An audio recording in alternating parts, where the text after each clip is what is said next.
I'm John Batchelor. This is the John Batchelor Show. My colleague and co-host, Mary Kissel of the Wall Street Journal editorial page, is here with me. Mary, the Arab Spring. In the Wall Street Journal, an observation by an editorial writer, the Arab Winter, referring to what's happening in China. Why? Well, John, there was a call on the internet for Chinese to peacefully protest on Sundays in major cities. That call went out, I guess, a little over a month ago. And ever since, the Chinese government has embarked on one of the biggest crackdowns in recent memory. So the authorities in Beijing, the state apparatus, is terrified, frightened, fearful, intimidated, backed off, worried about these, what you'd have to say are spontaneous protests in the cities in the Ummah, in the Maghreb, in the Middle East. It's that simple. They're frightened of what they see on their television. Well, it's not just what they see on their televisions. The Chinese government has seen an increasing number of protests over the last decade or even longer, since 1989. There was a quiet period after that crackdown, but ever since they've had increasing numbers of protests.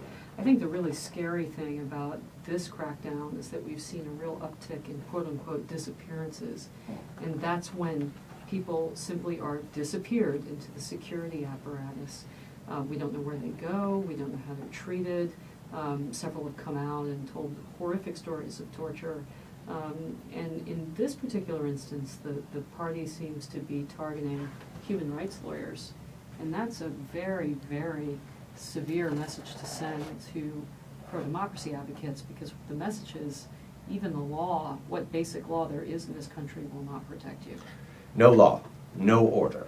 That is not a trustworthy trading partner. Let's move to the CR, because we discussed these two scenarios. We've seen them over the last 24 hours. One, there's a deal somewhere in the $35 to $40 billion range of cuts for H.R. 1, and the other, that the Republicans will not go along with accepting less when their election of 2010 sent them with a mandate to reduce the deficit. Choose one for me, Mary. What door A or door B? Well, the Wall Street Journal editorial page already chose a door. We ran an editorial called oh gosh, do I remember the title? We ran an editorial called The Spending Fight. There it is. Where we basically said the Republicans get nothing if they shut down the government, because they look obstinate and they don't do their jobs, which is to come to some sort of compromise and get whatever they possibly can in terms of budget cuts. So we, from an editorial page perspective, would advocate them taking what they can get, continuing to take, continuing to cut, and when they get to the election next year, they'll have something to show from it. And look, they're not the majority. No, they're not the majority in the Senate, and they don't have the White House, but at the same time, let me be difficult here. At the same time, they do have a mandate, and the Democrats do not have a mandate. In fact, the Democratic majority in the Senate is fighting a rearguard action, a defeatist action, by the words of Senator Schumer, which surprised me. He's a grown-up. I was surprised by his baiting. No, I mean, I really was surprised, because this did not seem the time to call attention to himself, making remarks that were rude at best. At the same time, the president has been in a defensive crouch since the election. So it seems to me that the Republicans here at the gates of Rome, let me put it this way, they've won the argument, they've won the battle, take Rome. Why not? Well, because they can't take Rome without getting it through the Senate. That's the end of the story.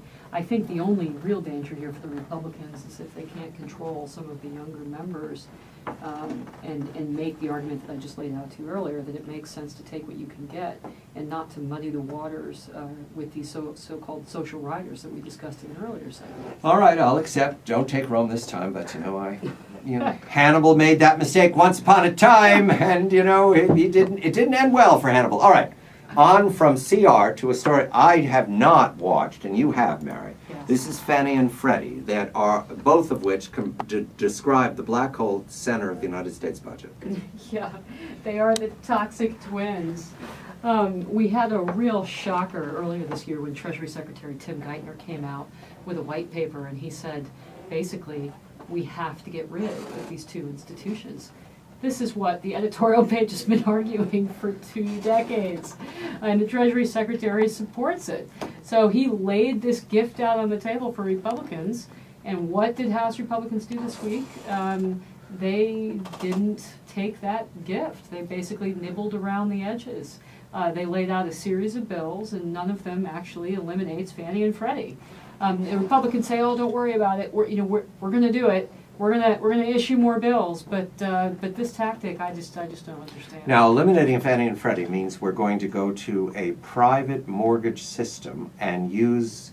I'm sorry, I'm not up to date on the acronyms. The FHA, the old federal housing, in some fashion, the thing that was good enough for the Second World War Right. is going to be good enough for the 21st century. And the Fannie and Freddie invention, which I was surprised to learn, are pretty much out of the 1960s. They were invented fairly recently.